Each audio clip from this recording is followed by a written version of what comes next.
दोस्तों, बीजेपी को अभी दिल्ली में सरकार बनाए हुए जुम्मा कुछ महीनों का ही वक्त हुआ है। वो दिल्ली जहां बीजेपी सत्ता से दशकों से गायब थी, वहां बीजेपी ने रेखा गुप्ता को मुख्यमंत्री बनाया और इस बात को लेकर प्रचारित किया गया बीजेपी द्वारा कि देखिए, बीजेपी ने एक महिला मुख्यमंत्री दी है, जो कि लंबे वक्त से बीजेपी से उम्मीद की जा रही थी। लेकिन बीजेपी की महिला मुख्यमंत्री के पति की एक फोटो सोशल मीडिया में वायरल की गई।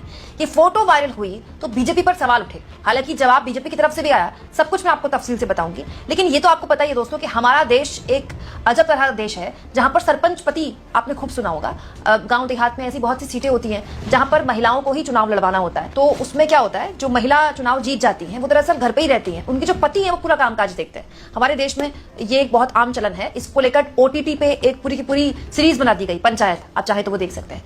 बेसिकली सरपंच पति ये बहुत ही एक्सेप्टेबल टर्म है। बाकायदा वो जो पति होते हैं सरपंच के, वो कहने को सरपंच के पति होते हैं, लेकिन वो सारे अधिकार उनके पास होते हैं। महिला सरपंच जो होती है वो केवल साइनिंग अथॉरिटी उनकी होती है। अधिकारियों के साथ वो बैठक भी लेते हैं, लोगों की समस्याएं भी सुनते हैं, और ये समाज और उस पूरी की पूरी प्रशासन द्वारा बहुत ही एक्सेप्टेबल होता है। लेकिन दोस्तों, ये आरोप दिल्ली की मुख्यमंत्री पर लगा दिए हैं आतिशी ने। आम आदमी पार्टी की नेता, पूर्व मुख्यमंत्री और विधानसभा में नेता प्रतिपक्ष आतिशी ने एक बहुत ही हैरान करने वाली फोटो शेयर की है दोस्तों। इस फोटो में जो रेखा गुप्ता हैं, उनके पति दिखाई दे रहे हैं, लोगों के बीच बैठे हुए हैं। अब वो मीटिंग ले रहे हैं, वो लोगों से बात कर रहे हैं, पता नहीं है। लेकिन इस फोटो के जरिए आतिशी जो कहना चाह रही है वो हमको समझना चाहिए दोस्तों। वो क्या कह रही हैं आतिशी, मैं आगे आपको बताऊंगी। लेकिन पहले आप इस फोटो को देखिए। जो रेखा गुप्ता है दोस्तों, उनके पति इसमें दिखाई दे रहे हैं। दिल्ली की मुख्यमंत्री के पति यहाँ पर हैं। लोग यहाँ पर बैठे हुए हैं, देखिए आसपास यहाँ पर लोग बैठे हुए हैं, और लोगों के हाथ में पेन है, पेपर है, कुछ लोग लिख रहे हैं और कुछ लोग बोल रहे हैं। और जहां पर दिल्ली की मुख्यमंत्री के पति बैठे हुए हैं, उसके ऊपर दिल्ली की मुख्यमंत्री रेखा गुप्ता की तस्वीर है और प्रधानमंत्री मोदी की तस्वीर है। मतलब रेखा गुप्ता का जब शपथ ग्रहण हो रहा था, ये उस वक्त की तस्वीर है। ऐसा लग रहा है कि रेखा गुप्ता का तो घर है ये, या फिर उनका दफ्तर है, और बीच में जहां पर तमाम लोग बैठे हुए हैं, बीच में रेखा गुप्ता के पति बैठे हुए हैं। दोस्तों, ये जो फोटो है, ये 3 फोटो शेयर की हैं आतिशी ने, और आतिशी ने कहा है, ये फोटो ध्यान से देखिए, जो व्यक्ति एमसीडी, डीजेबी, पीडब्ल्यूडी और DUSIB के अफसरों की मीटिंग ले रहे हैं, वो दिल्ली के मुख्यमंत्री रेखा गुप्ता जी के पति मनीष गुप्ता जी हैं। हम पहले सुनते थे कि गांव में एक महिला सरपंच चुनकर आती हैं तो सारा सरकारी काम उनका पति संभालता है। ऐसा कहा जाता था कि गांव की महिलाओं को सरकारी काम संभालना नहीं आता, इसीलिए काम सरपंच पति संभालेंगे। लेकिन इस प्रथा का विरोध हुआ। महिला सरपंचों को ट्रेनिंग देने की शुरुआत हुई कि वे अपनी जिम्मेदारी संभाल सकें। लेकिन देश के इतिहास में यह पहली बार होगा कि एक महिला मुख्यमंत्री बनी और सारा सरकारी काम उनके पति संभाल रहे हैं। क्या रेखा गुप्ता जी को सरकारी काम संभालना नहीं आता? क्या इसी वजह से दिल्ली में रोज लंबे लंबे पावर कट हो रहे हैं? क्या रेखा जी से बिजली कंपनियां नहीं संभल रही? क्या इसी वजह से प्राइवेट स्कूलों की फीस बढ़ रही है? क्या रेखा जी से शिक्षा विभाग नहीं संभाल रहा?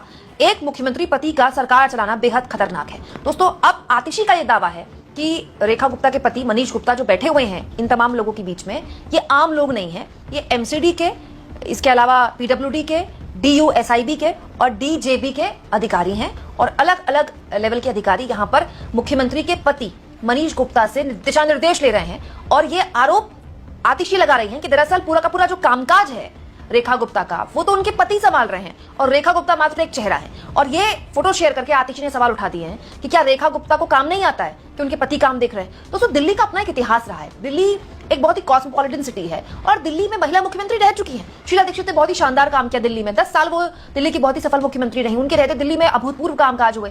इसके अलावा आतिशी भी कम कार्यकाल के लिए सही, लेकिन दिल्ली की मुख्यमंत्री रही। और दोस्तों, ऐसा कभी भी आतिशी को लेकर या शीला दीक्षित को लेकर कोई शिकायत नहीं आई। हाँ, लेकिन आतिशी जब मुख्यमंत्री बनी तो उन्होंने बाकायदा सार्वजनिक तौर पर कहा कि वो तो भरत की तरह कुर्सी की देखभाल करने के लिए हैं, असली मुख्यमंत्री तो अरविंद केजरीवाल ही है। पूरा चुनाव अरविंद केजरीवाल ने अपने नाम पर लड़ा। और आतिशी खुलकर कहती थी कि वो तो एक कार्यवाहक मुख्यमंत्री के तौर पर हैं, वो जिम्मेदारी संभाल रही हैं मुख्यमंत्री का, असली कामकाज तो केजरीवाल ही देख रहे हैं। इसको लेकर केजरीवाल भी बहुत कंफर्टेबल थे, आतिशी भी बहुत कंफर्टेबल थी। बाकायदा वो तो प्रेस कॉन्फ्रेंस में उस कुर्सी पर भी नहीं बैठी, जब उनको कार्यभार संभालना था मुख्यमंत्री का, वो उस कुर्सी पर भी नहीं बैठी। उन्होंने बगल की कुर्सी खाली छोड़ दी मुख्यमंत्री की, और उसके बाद वो दूसरी कुर्सी में बैठी। अब ये राजनीतिक मैसेज हो सकता है, लेकिन ये मामला थोड़ा अलग है दोस्तों। ये मामला है आपके पति का सरकार चलाना, जिन्होंने ना शपथ ली, जिनका इस राजनीति से ना कोई लेना एक है ना देना दो है। अब इस पूरे के पूरे मसले पर जब आतिशी ने सवाल उठाए तो बीजेपी भी सामने आई दोस्तों। बीजेपी के दिल्ली के प्रदेश अध्यक्ष वीरेंद्र सचदेवा ने आतिशी को जवाब देते हुए ये तस्वीरें शेयर की। ये तस्वीरें 2 अलग अलग तस्वीरें हैं दोस्तों। एक तस्वीर है दिल्ली के पूर्व मुख्यमंत्री अरविंद केजरीवाल की पत्नी की। दोस्तों, अरविंद केजरीवाल की पत्नी सुनीता केजरीवाल, याद होगा आपको दोस्तों, इस फोटो को लेकर काफी विवाद हुआ था कि क्या सुनीता केजरीवाल उसी कुर्सी पे बैठी है जिसमें मुख्यमंत्री बैठते थे, और बिल्कुल जो पीछे का बैकड्रॉप था वो भी सेम होता था जब अरविंद केजरीवाल जेल चले गए थे, याद होगा आपको। उस वक्त तो कहा यह भी जा रहा था कि सुनीता केजरीवाल जिस तरह से प्रचार कर रही है पार्टी के लिए, वो पार्टी की बैठकों में भी शामिल हो रही है। इसके अलावा दोस्तों, दूसरी ये तस्वीर जो कि आतिशी की मैंने भी आपको बताई कि आतिशी बैठी हुई हैं, उन्होंने शपथ ले ली है मुख्यमंत्री के तौर पर जब अरविंद केजरीवाल को इस्तीफा देना पड़ा था जमानत के बाद, और कुर्सी उनकी खाली पड़ी है मुख्यमंत्री की। इन दोनों तस्वीरों को शेयर करते हुए दिल्ली में बीजेपी के प्रदेश अध्यक्ष ने कहा, सुश्री आतिशी, आपकी ये एक्स पोस्ट देखकर आश्चर्यचकित हूं कि एक महिला होते हुए आपने अपने खुद के परिश्रम में जन सेवा के संकल्प के साथ डूसू छात्र संघ सचिव से लेकर दिल्ली के मुख्यमंत्री पद तक की यात्रा पूर्ण करने वाली श्रीमती रेखा गुप्ता जी के प्रति अपमानजनक कटाक्ष किया। रेखा जी के पति द्वारा उनका सहयोग करना पूरी तरह से सामान्य है। राजनीति में दैनिक जन समस्याओं का निदान अति आवश्यक है और उसमें जनप्रतिनिधि के परिजन का पार्टी पदाधिकारियों का सहयोग करना सामान्य बात है। चलिए, अगर आपको ये लगता है कि किसी जनप्रतिनिधि के पति या पत्नी का सहयोग करना लोकतंत्र का अपमान है, तो मेरे कुछ सवाल हैं, जवाब दीजिए। दोस्तों, इन सवालों में जो बीजेपी के प्रदेश अध्यक्ष हैं वो यही सवाल पूछ रहे हैं कि आप एक पूर्णकालिक मुख्यमंत्री थी और उसके बावजूद भी रोज अरविंद केजरीवाल आपको कार्यवाहक मुख्यमंत्री कहते थे, तो आपने कैसा अपना अपमान बर्दाश्त किया। और दोस्तों, इस तस्वीर पर भी सुनीता केजरीवाल की तस्वीर को भी निशाने पर लिया बीजेपी के प्रदेश अध्यक्ष, और उन्होंने कहा कि आपके नेता अरविंद केजरीवाल की गिरफ्तारी के बाद उनकी पत्नी श्रीमती सुनीता केजरीवाल जी ने शीश महल के मुख्यमंत्री कक्ष की लाल कुर्सी पर बैठकर दिल्ली वालों को संबोधित किया था। क्या यह लोकतंत्र का अपमान नहीं था? तो ये बीजेपी के प्रदेश अध्यक्ष पूछ रहे हैं, क्योंकि वो सही पूछ रहे हैं, ऐसा नहीं कि वो कुछ गलत पूछ रहे हैं। हालांकि दोस्तों, आम आदमी पार्टी की तरफ से उस वक्त कहा गया था कि जो कुर्सी सुनीता केजरीवाल जिस कुर्सी पर बैठी वो अरविंद केजरीवाल की कुर्सी नहीं थी।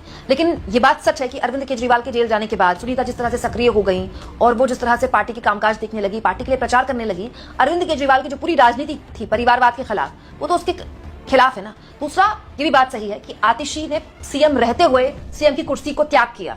ये उनकी राजनीति हो सकती है, लेकिन सवाल अगर सीएम की कुर्सी के अपमान का है तो ये आरोप आतिशी पर भी लगेंगे। लेकिन बड़ा सवाल मैं बीजेपी से पूछना चाहती हूँ कि ये तो पार्टी विद अ डिफरेंस है ना भाई। अरविंद केजरीवाल ने जो गलत किया उसकी सजा उनको मिल गई, दिल्ली वालों ने उनको रिजेक्ट कर दिया। भाई, दिल्ली वालों ने उनको नहीं जिताया ना, दिल्ली वालों ने किसको जिताया है? दिल्ली वालों ने बीजेपी को जिताया है। तो बीजेपी भी अगर वही काम करेगी जो केजरीवाल करते थे, तो फिर बीजेपी और उनमें फर्क क्या रह गया? दूसरा और सबसे महत्वपूर्ण सवाल दोस्तों, एक परिवार में सांसद होना, विधायक होना और परिवार वालों का उनके कामकाज में हाथ बटाना एक बहुत आम चलन है, लेकिन ये आम चलन भी गलत है, ये नहीं होना चाहिए। दोस्तों, किसी के परिवार में कोई डॉक्टर है तो परिवार वाले ऑपरेशन करने थोड़ी चले जाते हैं। किसी के परिवार में टीचर है कोई तो परिवार वाले उसकी कॉपियां जांचना शुरू कर देते हैं क्या? लेकिन ये सांसद और विधायक के साथ ही क्यों होता है कि पिता सांसद है तो बेटा सांसद लगी गाड़ी में घूम रहा है, बेटा उनकी मीटिंग्स ले रहा है? ये गलत है। ये चलन सामान्य है, लेकिन ये गलत है। और कम से कम दिल्ली जैसी जगह में जहां इतना कॉस्मोपॉलिटन समाज है, इतना पढ़ा लिखा समाज है, कम से कम दिल्ली में तो बीजेपी को ये तर्क नहीं देना चाहिए था। और दोस्तों, ये सच्चाई है कि दिल्ली में पावर कट्स हो रहे हैं। अरविंद केजरीवाल की सरकार जाने के बाद, बीजेपी की सरकार आने के बाद वो हो रहा है जो अमूमन दिल्ली में गर्मियों में देखने को नहीं मिलता था। पावर कट्स, बिजली जा रही है दिल्ली में, और इसकी कई वीडियोस आतिशी ने अपने सोशल मीडिया में शेयर भी की है, जहां पर दिल्ली के अलग अलग इलाकों में लोग शिकायत कर रहे हैं कि केजरीवाल के रहते हुए बिजली नहीं गई, लेकिन अब बिजली जा रही है। तो बड़ा सवाल यह है कि बीजेपी को इन चीजों पर ध्यान केंद्रित करना चाहिए कि आखिर बिजली क्यों जा रही है, जो कि नहीं हुआ। जब बिजली पानी की व्यवस्था ठीक हो गई दिल्ली में, तो फिर बिजली क्यों जा रही है? और दूसरी सबसे महत्वपूर्ण बात दोस्तों, बीजेपी को इस बात को सामान्य नहीं करना चाहिए कि एक मुख्यमंत्री की मदद उनके पति कर रहे हैं। क्यों करेंगे किसी के पति मदद? भाई, आप मुख्यमंत्री की कुर्सी पर बैठी हुई हैं, आपके पति का अपना विजन है, आपके पति तो अपने विजन से अधिकारियों को निर्देश देंगे ना, अधिकारियों से बात करेंगे ना। ये किस तरह का कुतर्क है जो बीजेपी दे रही है? अजीब बात है दोस्तों कि इस तरह के मामले को इतने हल्के में लेकर सामान्य बताया जा रहा है, जो कि असामान्य है, बिल्कुल असामान्य है। मैं तो मानती हूँ पंचायत पति भी अगर है तो वो भी गलत है। दोस्तों, कोई चीज अगर सामान्य हो जाती है तो वो सही नहीं हो जाती है। हमारे देश में आज भी भर भर कर दहेज दिया जाता है, दहेज मांगा जाता है, दहेज दिया जाता है, वो एक्सेप्टेबल है, बड़े बड़े घरों में होता है, धन्ना सेट कर रहे हैं अपने बच्चों के साथ, लेकिन वो गलत है भाई। तो बड़ा सवाल ये है दोस्तों कि पार्टी विद अ डिफरेंस किस बात की हुई बीजेपी को इस मामले में सवाल के जवाब देने चाहिए कि क्या वाकई में रेखा गुप्ता की मीटिंग्स में उनके पति शामिल हो रहे हैं और क्यों हो रहे हैं? आप इस मुद्दे पर क्या